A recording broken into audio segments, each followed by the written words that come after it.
Welcome to the Brave Feminine Leadership podcast. I'm Melissa Hamilton, a former global CEO, company director, and a mentor to talented senior women and CEOs.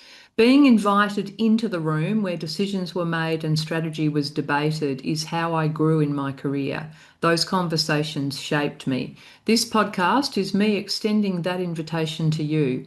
Every episode, you'll hear honest, unfiltered conversation from leaders who've sat where you're sitting, navigating complexity, the pressure, and the moments no one prepares you for. So consider this your seat at the table, and I'm glad you're here. So let's get into it. My guest today is someone I have a lot of respect for as a strategic thinker. Matt Tice, welcome to the conversation. Great to see you, Melissa. Thanks for having me. Absolute pleasure.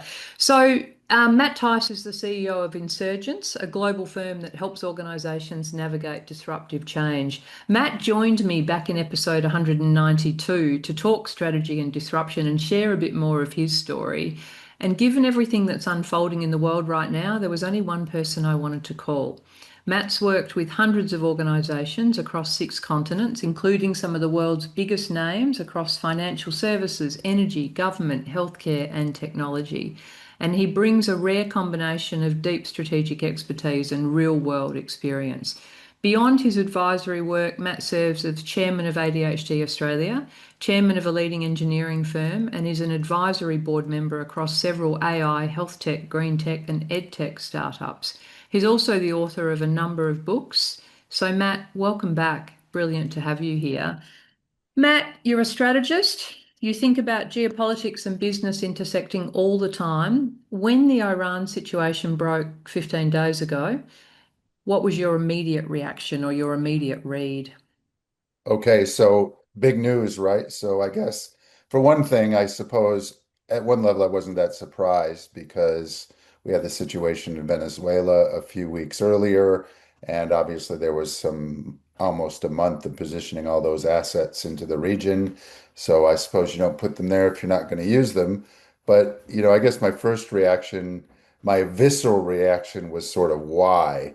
It didn't make a lot of sense from a point of view of like what you would actually achieve from doing this strategically, right? So I guess where I'm thinking in terms of responding to your question is like the geopolitical why, right? And what are the advantages there? And then I suppose obviously in our space you know, with firms and their customers and so forth, how are they going to basically respond to this? And of course, what does it mean to me? It's almost impossible to avoid, thinking about it on that level. So I might just briefly unpack each of those levels, right? So, Perfect.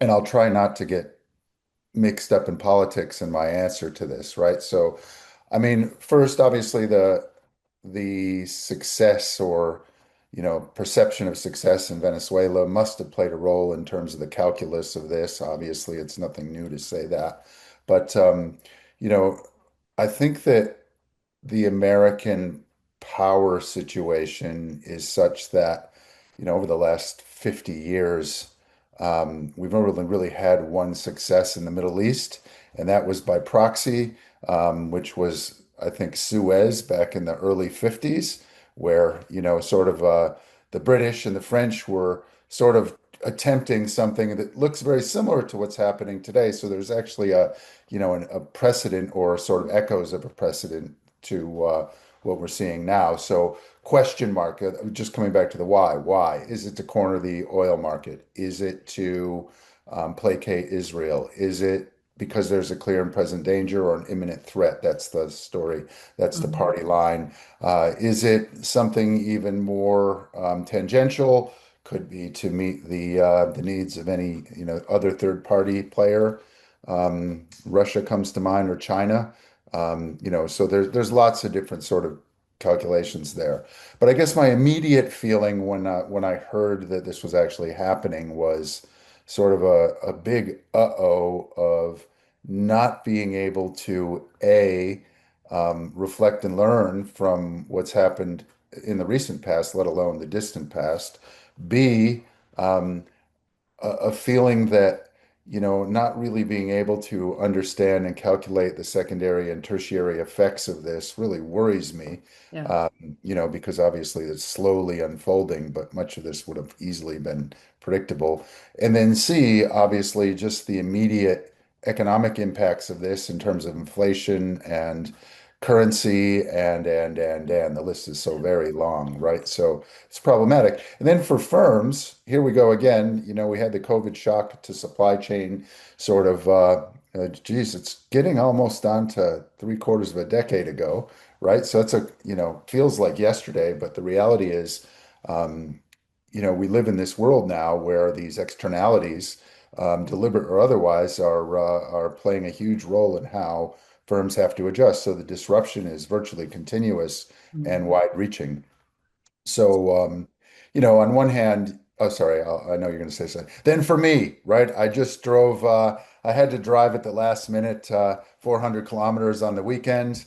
And, to see a $2.75 diesel price was quite a shock, really, Incredible. per liter. So, if you are a senior exec right now and you're trying to look up and ahead, and I talk about, so Friday recently I sat down with a group of CEOs, and one of the questions on the table was, I mean, a little bit alluding to what you said about the number of shocks that have happened across this period of time, kind of starting with COVID really as a huge one.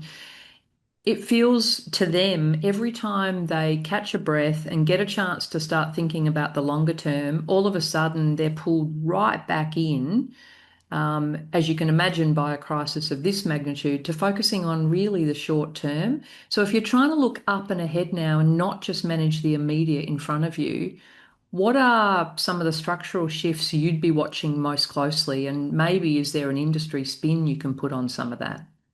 Okay, so there's a lot there, and I There's might about 8 questions in that, Matt. I'll Good luck. riff there here for a second, right? So I think a big question is what it means for capital flow, right? As much as it means for supply chains, right? So cost of debt and equity will increase, all that kind of stuff. These play key roles to, how you're making investments on supply chains that sort of tied up with capital.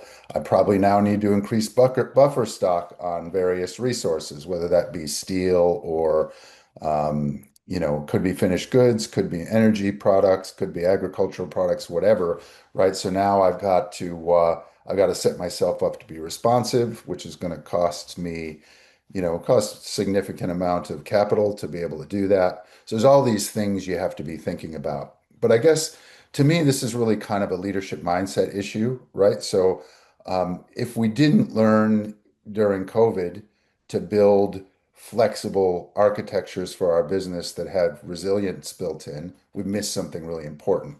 So those that did the work are going to be well positioned here, and those that didn't do the work are going to have to do it again. And I think that's, quite unfortunate for those who have to do it again. Or I don't want to go as far as to say lazy, but to be feeling that way, the way you've described it to me feels like, well, isn't that the world we live in now? So you Yeah. should be thinking about this all the time.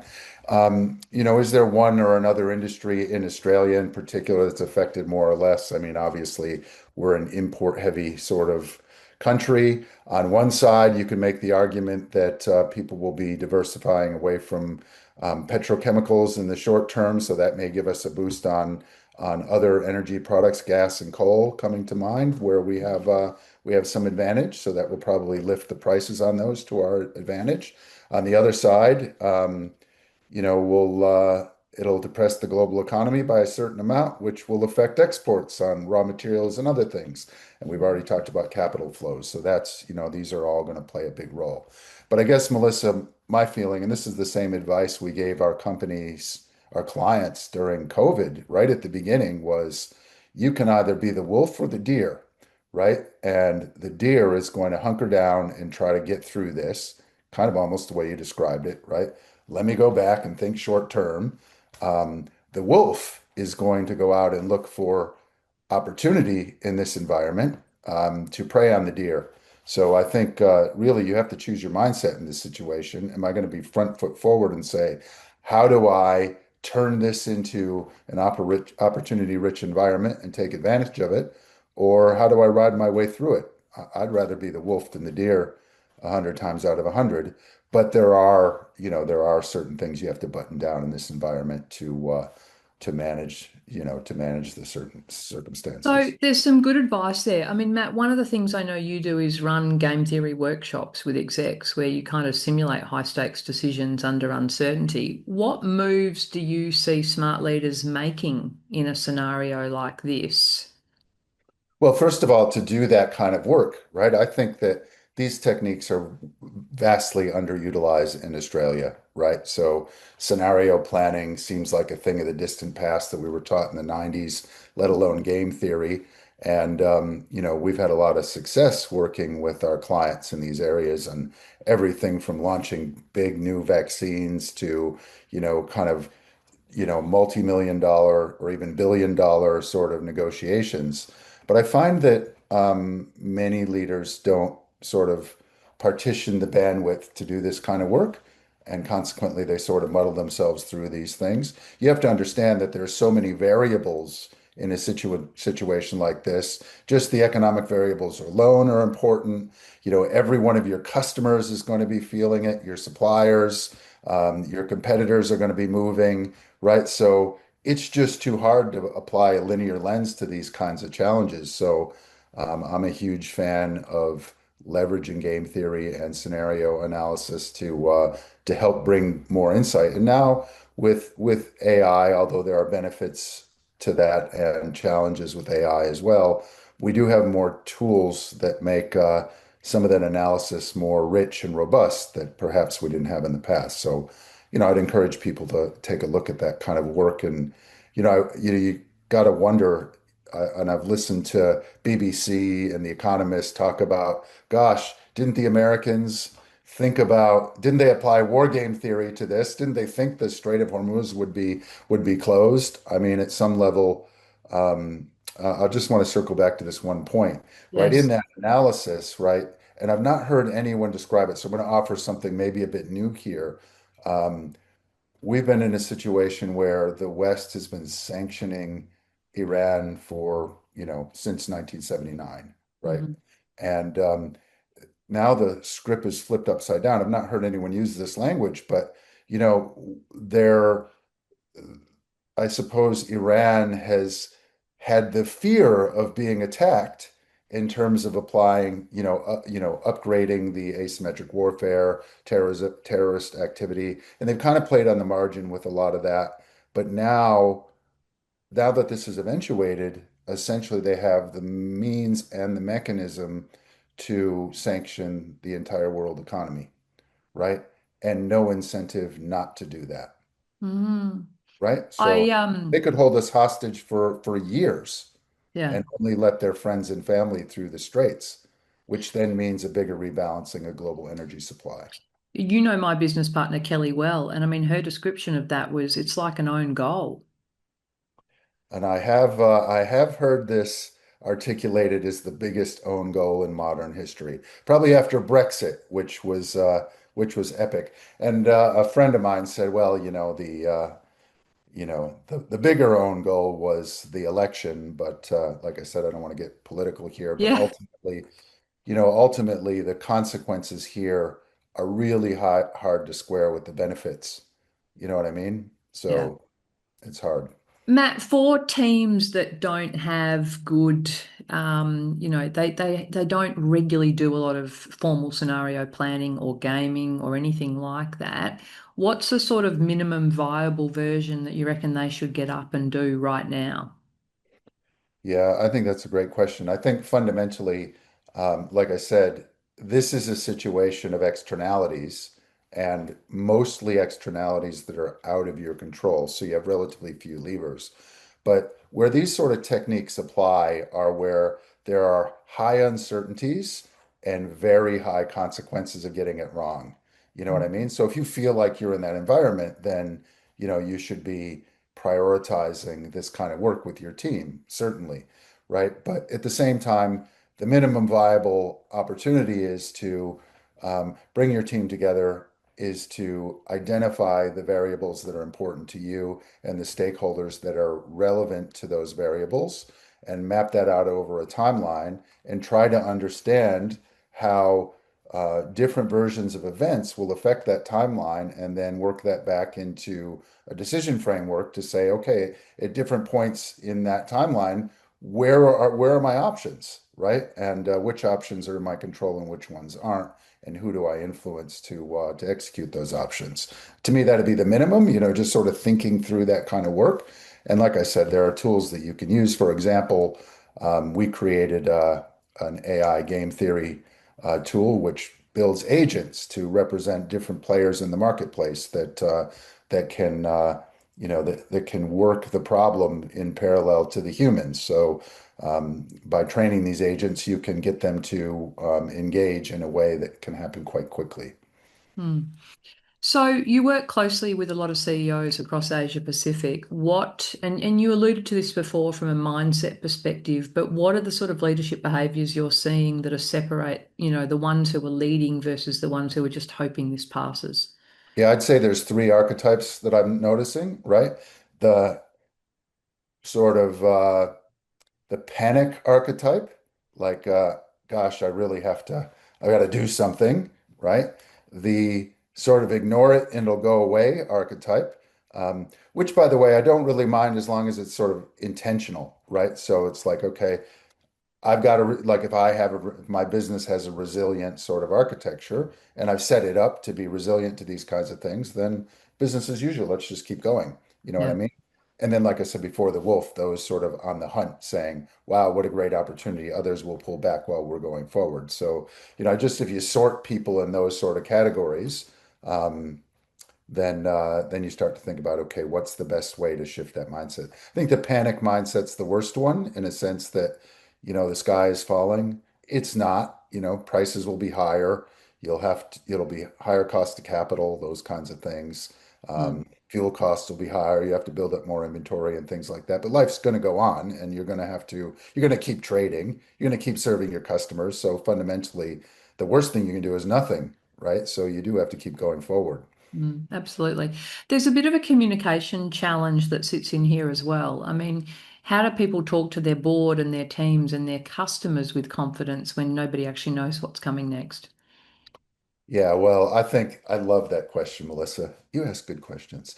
Right. So, look, I think that the philosophy of transparency is the key, right? We don't have all the answers, but we're working the problem. That's all you have to do, right? The Mm, board needs to put it on the agenda. Let's work it through, right?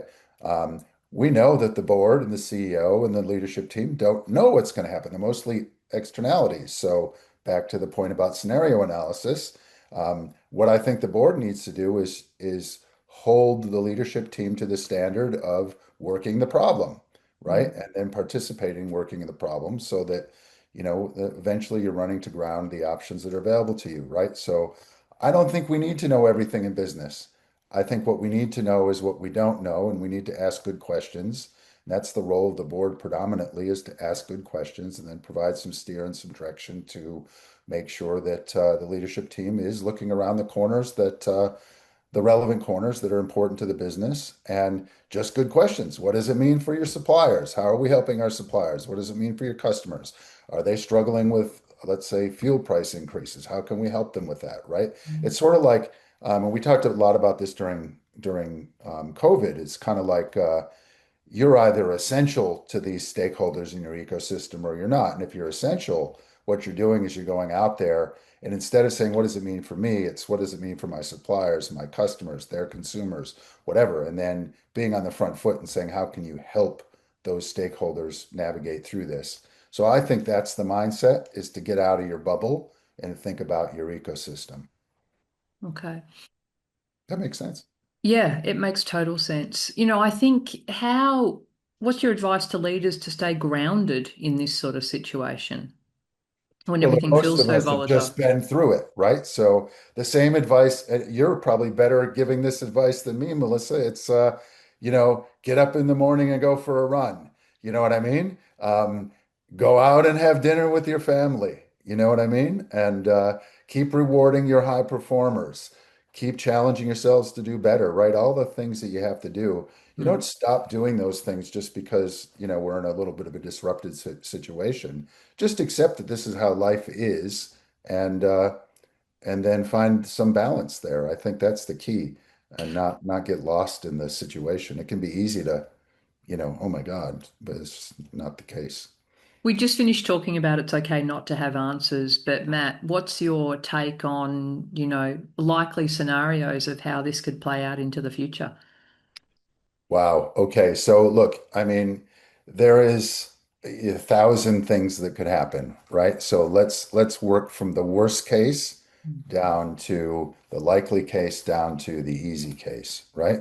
So without sounding alarmist, there is a World War III sort of scenario that could play out here, Yeah. right? Where this spills out, connects with the Ukraine situation in Europe, and before you know it, we're in a kind of a multi-regional as opposed to a regional, two regional conflicts. That's possible, Mm. right? Is it probable? I don't think so, but it could have happened, certainly.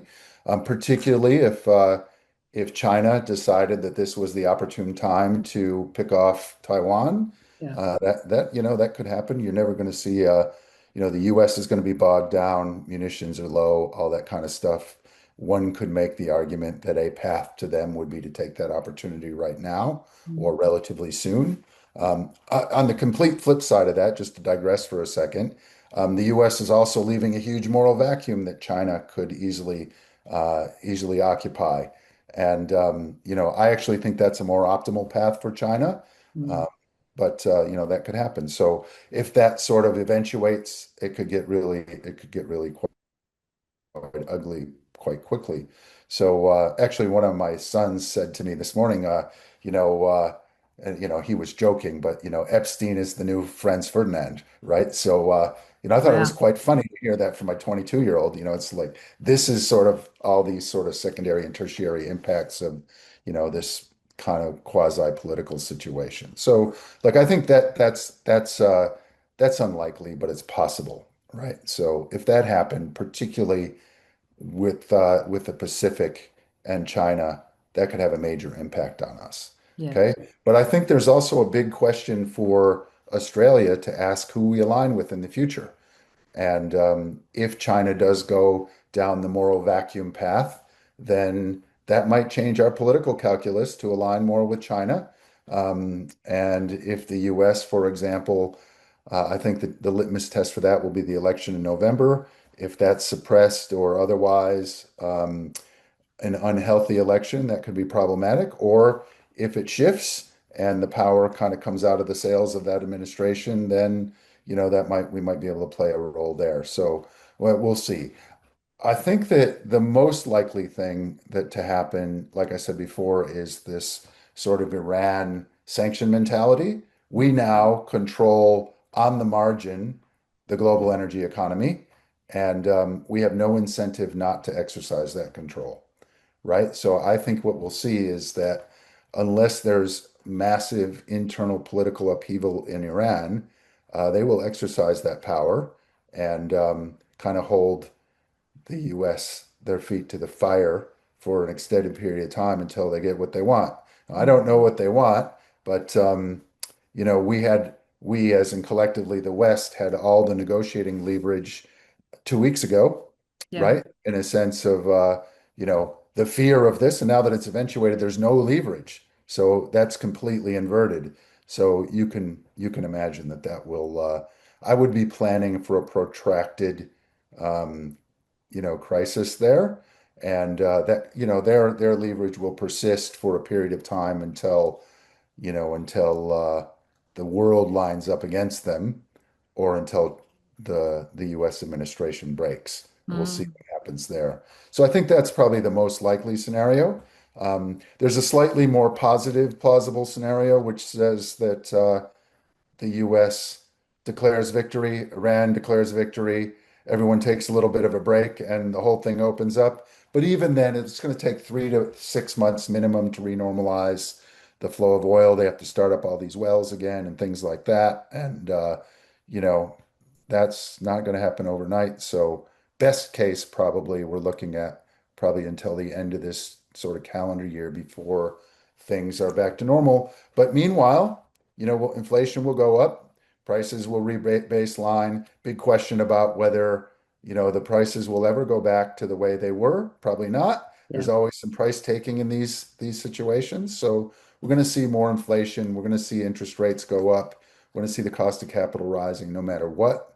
Mm. And then I'd say there's a super rosy scenario, which, you know, on one side, on the Iran side, maybe there's an internal flip of the government there, right? And then all of a sudden it becomes friendly to the West. I think it's very unlikely.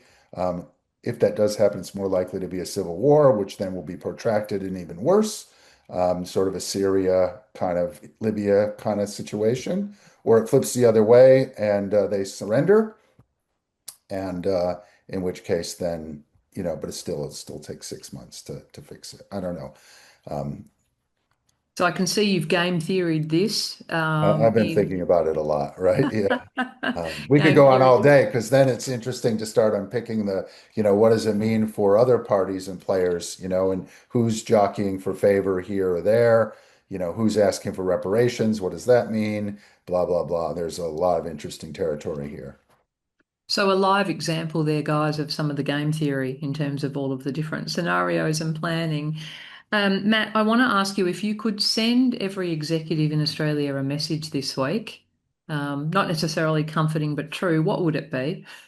I think I've already given the message, right? So Yeah. my message would have four brief sentences, right? Look after yourself, look after your team, right? Keep doing that. To your point about how do I stay centered, I think it's really important, right? Two, I would say that you do need to plan for a 6 to 12 month massive disruption in energy costs and things like that. What does that mean for you? Probably um, understanding that capital costs will go up. If you're going to sell your business, you might delay that for a little bit. If, for example, your business is highly reliant on global supply chains, you're going to need to build up inventory. You're going to pay more for that, but you'll have to do it, right? So there are certain things that you're just going to have to do to manage that. So I think that's really important to think about that. I think three is you do need to game out the longer term consequences of this and understand what it means. And if you haven't built that, if you didn't do it during COVID to build that flexible architecture, that resilient architecture for your business, get to work on that now. I think in some ways, the whole thing with AI has distracted us very significantly. So we've been chasing this shiny bauble, Yeah. right? And there are sort of bigger structural things to be thinking about. I'm not saying that AI isn't important, but it has been a major digression, diversion. And, it also runs in parallel to what's happening now because it's sort of, it's a co-equal almost, disruption that's happening for businesses, both on the plus and the minus side. So Mm. I'd say that would be a factor too. And, last but not least, I think that, most business leaders need to be sort of in that mindset, like I said before, of the wolf. Where are these opportunities, right? How do I take advantage of this moment and use that to create more value for my customers, my shareholders, et cetera? While others are selling, maybe you're buying. While others are pulling back, maybe you're pushing. You know what I mean? It's kind of like there's lots of opportunity. You want to kind of be the guy who started buying up the property after Vesuvius went up, right? So it's it's that's kind of a nerd example, but you know what I mean. Fantastic. Little question to sneak in at the end that I thought about leaving out, but I won't do that. What does brave feminine leadership mean to you, and do you think it needs to change? Do I think brave feminine leadership needs to change? No. And I was reflecting at the beginning of our conversation, way back in episode 192, when we spoke about this the first time. Look, I think that at some level, and I've actually considered this a lot since we spoke about it the first time. Um, and the thing that was really on my mind was, is brave feminine leadership entirely the domain of women or not? Yeah. And my main sort of journey on that original question was the answer to that is no, right? So, and it's almost like, how can I apply brave feminine leadership to my own work? So, I think that what it means to me in this environment is have a thoughtful, considered, moral, and not necessarily soft, but you know, almost like a holistic view on what's happening here, right? And Mm. I think to me, feminine leadership tends to be more of those things and less reactive Yeah. than its counterpart. So I think it's really important to be able to always to be able to see leadership through different lenses. And I think this is a really helpful lens, right? And to be able to apply that sort of um, almost that different perspective to this situation. So, and I like these thought experiments a lot, Melissa. And typically those thought experiments would be less if I were a woman leading through this sort of thing than probably if I were Melissa. How would Melissa do it? You know what I mean?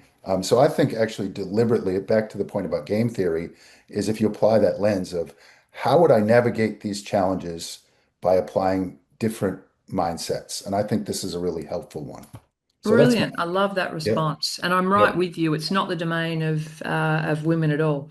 Mm. So brilliant. But that Matt, wasn't my way of thinking about it when we started talking about it. So I've kind of come on a journey on this, and I've actually thought a lot about it, Melissa, and I thank you because it's been really helpful to me in a few really important circumstances in my life and my work. amazing. Thank you. I really appreciate that. Matt, welcomed. It's so good having you join me in this conversation. I knew it would be a stimulating conversation for people. So hopefully it's added something into people's thinking about how to navigate through some of this with some really smart thinking.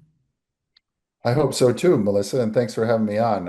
I think this will unfold, so maybe we do it again in a few weeks when Absolutely. when it starts to evolve. And I think you know, it's really good that you're out in front on this and taking advantage of this opportunity to share with people. And thanks for having me on. Pleasure.